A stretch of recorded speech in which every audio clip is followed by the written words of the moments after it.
We just recently had changed our intake and exhaust manifolds, switched it over from 1-barrel carburetor to a 2-barrel carburetor.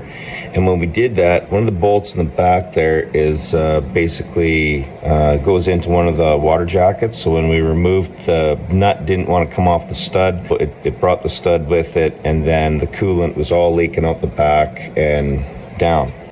After that happened, that gives us an opportunity to work on another project on this truck for a circulating heater. So we just got a bucket here and we drain the remainder of the coolant out. We're going to install a circulating heater in it.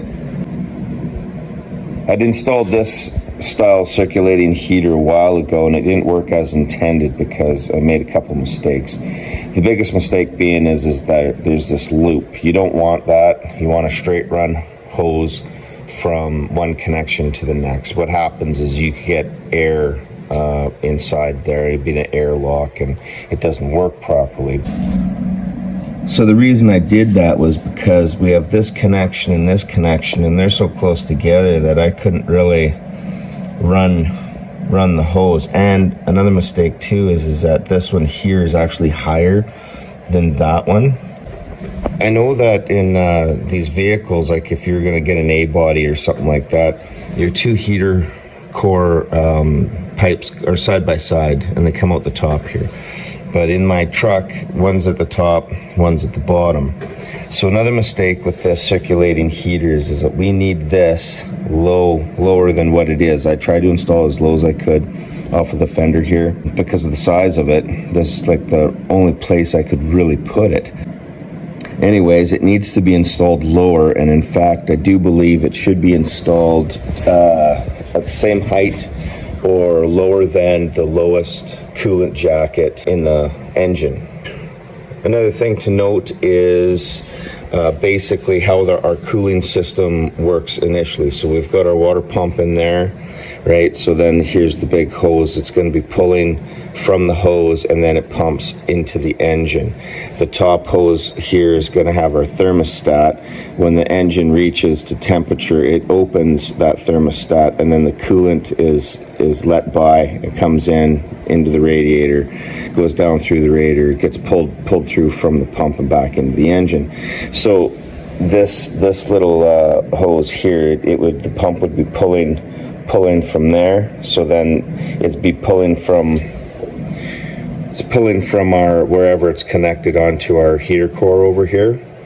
And again, if your pipes are side by side, it would not matter which is the in or which is the out because they're parallel, right? They're the same height, doesn't matter. But when they're low, when you have a high one and they have a low one, well, now your in and out kind of does make a difference. The difference being when you have one on the top and one on the bottom is you want your inlet on the bottom and then it's going to force the coolant up and it's going to come out the top. Basically, that is opposite of what we have with our radiator. Radiator is coming in from the top and then it gets pulled out from the bottom by the pump.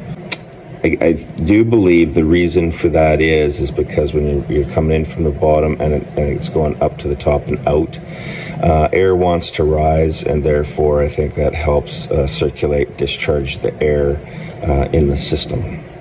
So in our application here with the engine, what happens is with the factory is it's supposed to be off the top here. So this is off the water pump. That's one hose, and the other hose is right here, and it's basically on the end of the cylinder head. And then behind that's where you got your temperature probes, so you can read your temperature. It comes out of the end of the block here, so it's going to come out one of these hoses, and it should go into the bottom, and then comes up and returns from the top, and then it comes back, and the top one there should go to the water pump one down here. Now that would be the factory setup.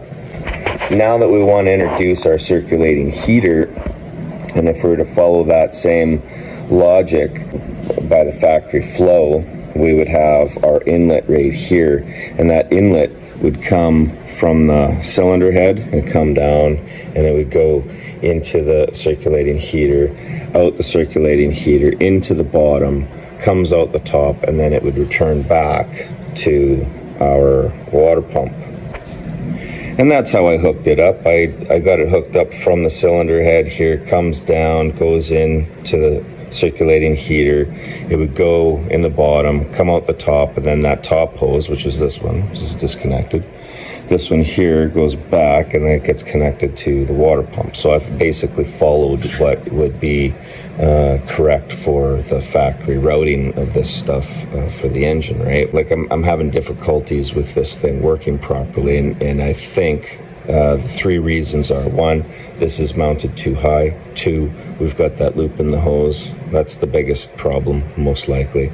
And then the third one is that you see these two hoses here go over top of the alternator, and that's another high spot, right? So same problem is there. So these are some things to contemplate while we figure out what we're going to do to rectify our problem. Now, the whole reason I'm doing this is the strategy is we want to get a circulating heater, and it's going to heat the coolant, and then it would put it in through our heater core, and then it's going to heat the cab. So the radiant heat goes in, and then inside you'd leave your controls on defrost, and we're hoping that it generates enough heat, and then it would just keep the windows from frosting over in the wintertime. If we do this properly, it should work. But we gotta fix our mistakes here. So the first hurdle we have to overcome is the location of the circulating heater right here.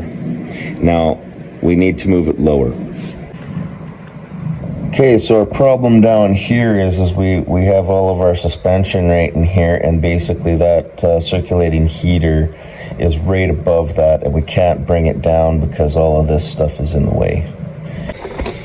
So basically, here's our frame space behind our saddle here for the engine support. This is our spot here, possibly to install it, and it has its own complications.